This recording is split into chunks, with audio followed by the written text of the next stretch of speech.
എൻ്റെ പേര് ക്രിസ്റ്റീന. ഇതെൻ്റെ അമ്മ മോളിക്കുട്ടി. ഞങ്ങൾ കണ്ണൂർ ജില്ലയിൽ നിന്ന് വരുന്നു. എൻ്റെ അമ്മയാണ് ഉടമ്പടി എടുത്തത്. ഞാൻ BSc നേഴ്സായിട്ട് UK വർക്ക് ചെയ്യുന്നു. ഇപ്പോൾ 6 മാസമായി UK പോയിട്ട്. എൻ്റെ അമ്മ ഉടമ്പടി എടുത്തത് എനിക്ക് എക്സാം IELTS ഞാൻ ഒരു 4 പ്രാവശ്യം എഴുതി. 3 പ്രാവശ്യം എഴുതിയിട്ട് എനിക്ക് മാർക്ക് കിട്ടിയിരുന്നില്ല. ഒരെണ്ണത്തിന് മാത്രം, ലിസണിങ്ങിന് മാത്രം 6.5 ആയിരുന്നു. അപ്പോൾ ആ സമയത്ത് അമ്മ ഉടമ്പടി എടുത്ത് ആ ഉടമ്പടി കാശുരൂപം കൊണ്ട് ഞാൻ പോയി 4ാമത്തെ പ്രാവശ്യം പരീക്ഷ എഴുതി. എനിക്ക് കിട്ടേണ്ട വിഷയത്തിന് കറക്റ്റ് മാർക്ക് കിട്ടി. ഞാൻ പാസ്സായി. അങ്ങനെ എൻ്റെ പ്രോസസ്സിങ് പെട്ടെന്ന് നടന്ന് ഞാൻ UK ഇപ്പം ഞാൻ ജസ്റ്റ് 6 മാസം ആയുള്ളൂ പോയി ഒരു 4 മാസം കഴിഞ്ഞപ്പം എനിക്ക് പെട്ടെന്ന് എൻ്റെ ലെഫ്റ്റ് ബ്രസ്റ്റിലൊരു മുഴ വന്നു. പെട്ടെന്ന് അത് ഭയങ്കര വിഷമമായിപ്പോയി. വീട്ടിൽ നിന്ന് പോയതിൻ്റെ വിഷമവും, എൻ്റെ കൊച്ചിന് 2.5 വയസ്സേ ഉണ്ടായിരുന്നുള്ളൂ. അപ്പം അത് പെട്ടെന്ന് എനിക്ക് ഭയങ്കര ബുദ്ധിമുട്ടായിപ്പോയി. അത് ഡോക്ടറെ കൊണ്ട് കാണിച്ചപ്പം ഡോക്ടർ പറഞ്ഞു അത് ക്യാൻസർ ആവാനാണ് സാധ്യത എന്ന് പറഞ്ഞു. 95% ക്യാൻസർ ആവാനാണ് സാധ്യത എന്നാണ് ഡോക്ടർ പറഞ്ഞത്. അവർ പെട്ടെന്ന് എന്നോട് അൾട്രാസൗണ്ട് ചെയ്യണമെന്ന് പറഞ്ഞു.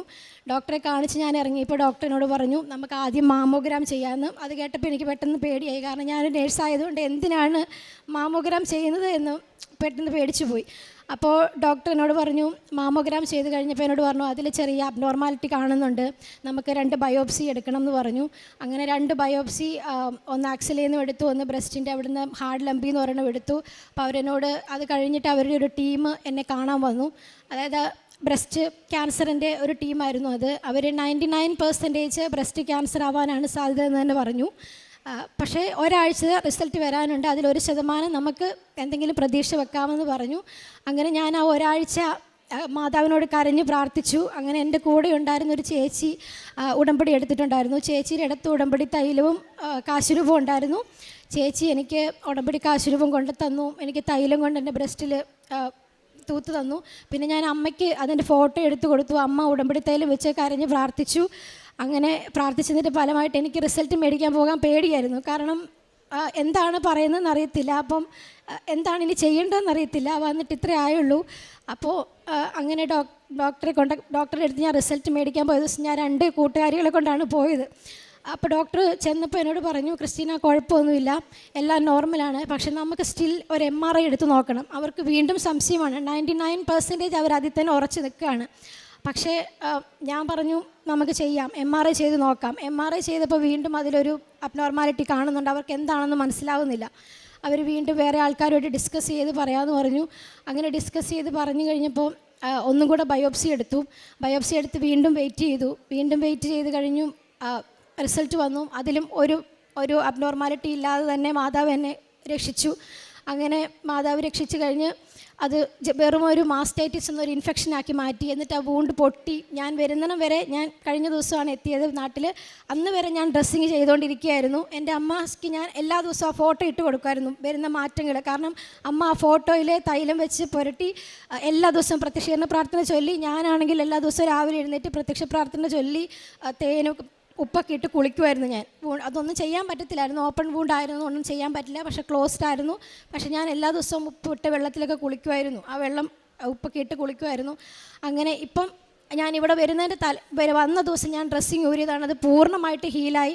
മരുന്ന് ഞാൻ കഴിച്ചുകൊണ്ടിരിക്കുന്നു. ആ മരുന്നും ഡോക്ടർ ഗ്രാജുവലായിട്ട് നിർത്താൻ പറഞ്ഞിട്ടുണ്ട്.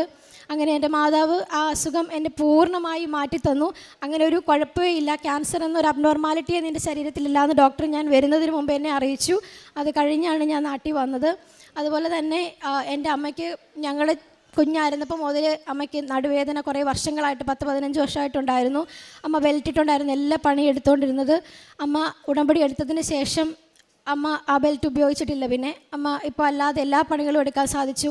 അതുപോലെ ഞങ്ങൾ താമസിച്ചുകൊണ്ടിരിക്കുന്ന സ്ഥലം, ഞങ്ങൾക്ക് വഴിയോ വെള്ളമോ ഒന്നുമില്ലായിരുന്നു. അവിടെ ആ സ്ഥലം വിൽക്കാൻ പറ്റാതെ ഞങ്ങൾ 2-3 വർഷമായിട്ട് ഇങ്ങനെ ആൾക്കാരെ തിരഞ്ഞുകൊണ്ടിരിക്കുന്നു. പക്ഷെ ആരും എടുക്കാനില്ലായിരുന്നു.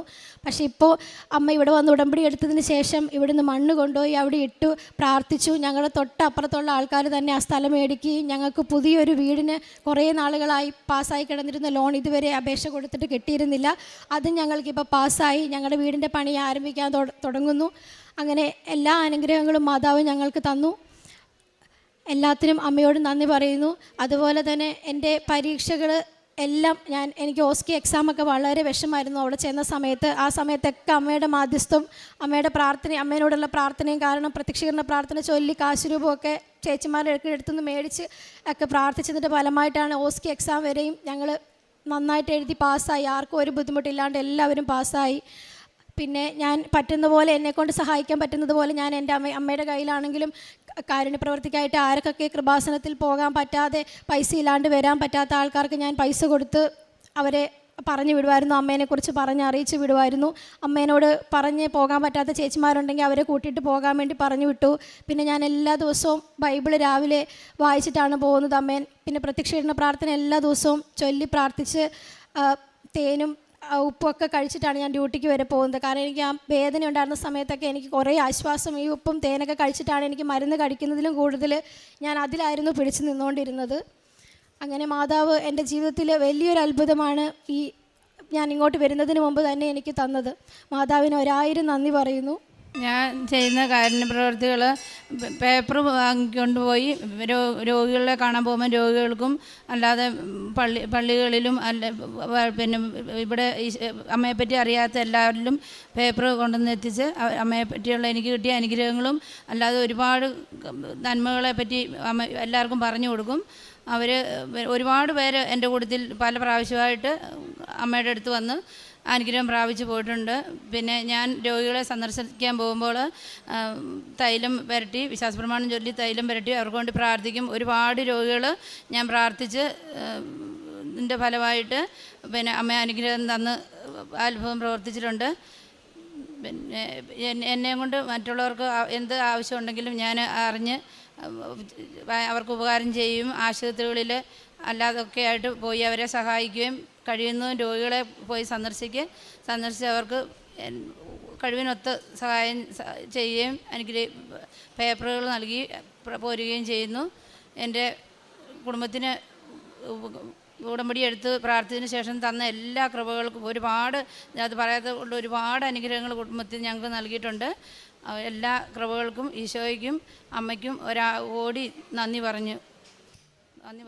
മർക്കോസിൻ്റെ വിശുസുവിശേഷം 1:44 കുഷ്ഠരോഗിയെ സുഖപ്പെടുത്തുന്ന ഈശോ മോശയുടെ കൽപ്പനയനുസരിച്ച് ജനങ്ങൾക്ക് സാക്ഷ്യത്തിനായി ശുദ്ധീകരണ കാഴ്ചകൾ സമർപ്പിക്കുക എന്ന് കുഷ്ഠരോഗിയോട് പറഞ്ഞ് ഒരു കുഷ്ഠരോഗി എങ്ങനെയാണ് ദൈവത്തെ മറ്റുള്ളവരുടെ മുമ്പിൽ ഏറ്റുപറയുക, തൻ്റെ രോഗസൗഖ്യത്തെക്കുറിച്ചും തനിക്ക് വിദേശത്ത് പോയതിന് ശേഷം അവിടെ പരീക്ഷകളൊക്കെ പാസ്സായ കാര്യങ്ങളെക്കുറിച്ചുമൊക്കെ ക്രിസ്റ്റീന